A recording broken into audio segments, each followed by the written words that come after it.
Artis Nikita Mirzani bantah dirinya sudah ditetapkan sebagai tersangka dan akan segera dipanggil. Dilansir tribunnews.com, beredar sebuah surat yang menunjukkan bahwa artis berinisial NM sudah ditetapkan sebagai tersangka atas laporan dari Indra Tarigan. Saat dikonfirmasi awak media, Nikita Mirzani mengaku tak mendapat kabar tersebut. Ia juga merasa tak ada panggilan dari pihak kepolisian Polres Metro Jakarta Selatan.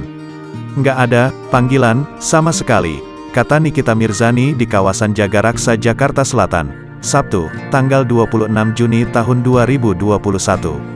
"Oh, gue nggak tahu, kalau memang misalkan gue dipanggil kalian kan bisa tanya langsung sama Humas Polres Jakarta Selatan dan biasanya tahu lebih duluan," terangnya. Nikita Mirzani bahkan mengatakan beredarnya kabar tersebut merupakan bentuk ketidakterimaan pihak Indra Tarigan yang sudah lebih dulu ditetapkan sebagai tersangka.